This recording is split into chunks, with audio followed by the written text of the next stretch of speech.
আসসালামু আলাইকুম, কেমন আছেন সবাই? আশা করছি দেশে এবং দেশের বাইরে যে যেখানে বসে আমার এই ভিডিওটি দেখছেন সবাই ভালো আছেন। সবাইকে নতুন বছরের শুভেচ্ছা জানাচ্ছি। আশা করছি আমাদের আগামী দিনগুলো খুব ভালো যাবে। আমি আজকে রান্না করেছিলাম ব্রয়লার মুরগির মাংস ভুনা করব, আর হচ্ছে একটু পোলাও রান্না করেছি। তো আমি মুরগিটার মাংসগুলো একটু ভালো করে কড়া করে ভেজে নিয়েছি মুচমুচে করে, সাথে আলুগুলো ছোট ছোট আলুটাও একটু ভেজে নিচ্ছি। আমি এটা আজকে ভুনা ভুনা করব একটু ঝালটা বেশি দিয়ে। তো এখন আমি কড়াইতে দিয়ে দিয়েছি গরম মশলা এবং পেঁয়াজ, সাথে মরিচটাও ভেজে নিচ্ছি। এখন আমি সব মশলাগুলো এখানে দিয়ে দিব। তো যেহেতু একটু ঝাল রান্না করবো তাই মরিচের গুঁড়াটাও একটু বেশি করেই দিব।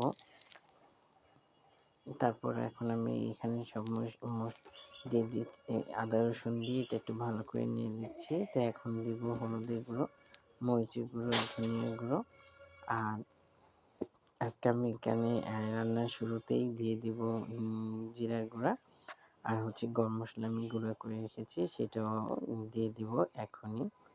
তো নতুন বছরের শুরুতেই সবাই আমাদের জন্য আগামী দিনগুলো ভালো যায়, ভালো কাটে এবং আমাদের সব সৎ ইচ্ছাগুলো আল্লাহ পূরণ করে, সেটাই আমি সবাই আল্লাহর কাছে দোয়া করি। এবং সবাইকে বলবো আমরা অতীতে যেই গুনাহগুলো করেছি বা যে পাপ কাজগুলো করেছি, আর যারা যারা এবার নামাজি কত অক্ত বাদ দিয়েছে, সামনে নতুন বছর যেন আমাদের এই ভুল ভ্রান্তিগুলো না হয়, আমরা সেটা সংশোধন করার চেষ্টা করব। তো এটাই আমি আপনাদেরকে সবাইকে বলবো, আমি নিজেও করব এবং আপনাদেরকেও বলছি আপনারা অবশ্যই চেষ্টা করবেন ৫ ওয়াক্ত নামাজ পড়ার। আর ছোটোখাটো যে ভুলগুলো আমরা করে থাকি, অন্যায়গুলো করে থাকি, সেগুলোর জন্য আমরা সংশোধন করতে পারি, আর না করি সেটাও ইনশাল্লাহ আমরা খেয়াল রাখবো। আর আমাদের 2025 সালের জন্য আমরা সফল কাম হতে পারি যে কোনো ভালো কাজে, ইনশাল্লাহ আল্লাহ যেন আমাদের সহায় হন। সবাই সবার জন্য দোয়া করবেন।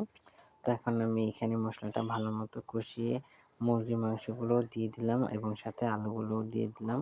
আমি মাংসটা খুব ভালো মতো ভেজে নিয়েছি, সেটা আপনাদেরকে দেখিয়ে দিয়েছি। আলুটাও খুব ভালো করে ভেজে নিয়েছি।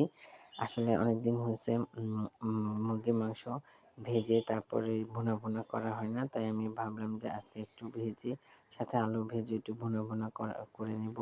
আর বাচ্চাদের জন্য আলাদা করে রান্না করা হয়েছে, যেহেতু এখানে অনেকটাই ঝাল দিয়েছি তাই ভাবছি ওদের জন্য একটু আলাদা করে রান্না করব। এখন এই যে আমার রান্নাটা প্রায় শেষের দিকে, আমি এটা নামিয়ে ফেলবো, তাই আপনাদের সামনে আবার ভালো করে একটু দেখিয়ে নিচ্ছি। এই তো হয়েই গেছে। আর একটু সাদা পোলাও করেছিলাম, তো আমার বাচ্চারা পোলাও খেতে পছন্দ করে, আমারও খুব পছন্দ। তো খুব অল্প একটু করেছি এবং সাদা সাদা করে পোলাওটা করে নিয়েছি। চেয়েছিলাম মটরশুঁটি দিতে, কিন্তু বাচ্চা ছেলে যেটা খায় না, যার কারণে আর দেওয়া হলো না।